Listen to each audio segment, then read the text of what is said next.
It's an early start for pest control agents operating in the Marseille region.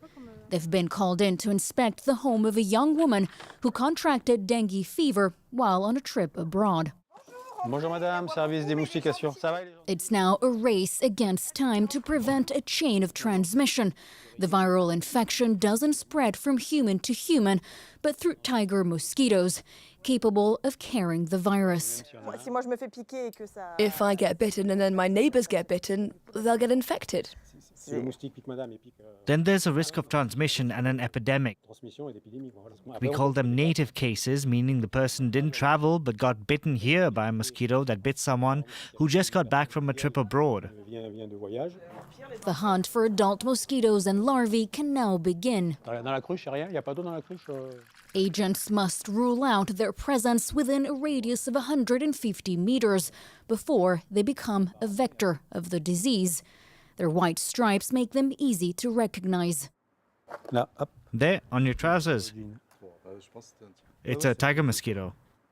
It's a vacuum for insects. When a mosquito lands on me or on the vegetation, we try to catch it. We can then identify the species. A few meters away, they make another discovery. Tout ce qui bouge là, c'est des larves de moustiques, ça. Plant pots, vases, and other recipients containing water are the ideal breeding ground for tiger mosquitoes. Emptying them is a simple yet effective option to neutralize the tropical species. But the observation of a single individual is enough to trigger a fumigation operation. A few days later, a vehicle sprayed insecticide across the neighborhood.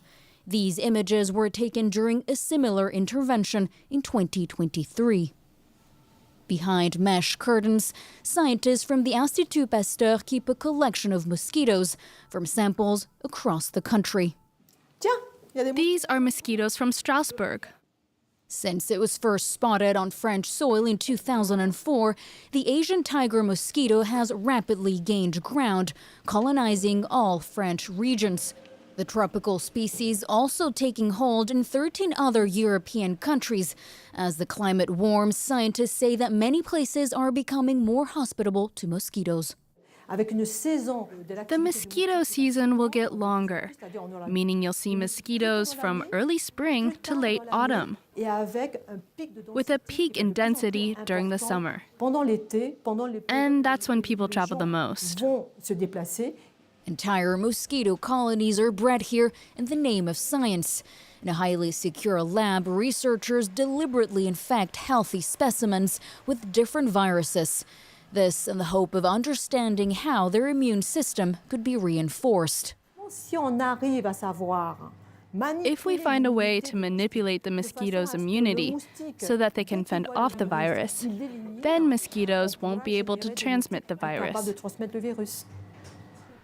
The French institution is also making headway in the development of a new vaccine, a single shot against a large family of so-called flaviviruses, including dengue fever. Their work begins with one of the most powerful microscopes in the world. This is the Titan cryo microscope. In this microscope, we don't have glass lenses, we have electromagnetic lenses. And this allow us to get the higher magnification of the object we are looking at. Samples of dengue, Zika, and West Nile fever have been analyzed here, magnified up to 300,000 times, giving researchers a fine-grained look at how different viruses and antibodies interact. So this is what we get from the microscope, the data that we collect from the microscope. Then we will end up with a reconstruction of the virus. Scientists say the nature of these viruses has made it extremely difficult to develop a vaccine generating the right immune response. After an infection with dengue, for example, the body generates different types of antibodies. And only a subset of these antibodies are neutralizing, can really block the virus.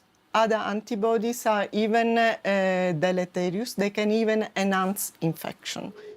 A badly designed vaccine could therefore prove to be more dangerous than the virus itself. To avoid that, researchers are drawing inspiration from a highly effective yellow fever shot. In the meantime, 2 dengue-specific vaccines are available, but offer just limited protection.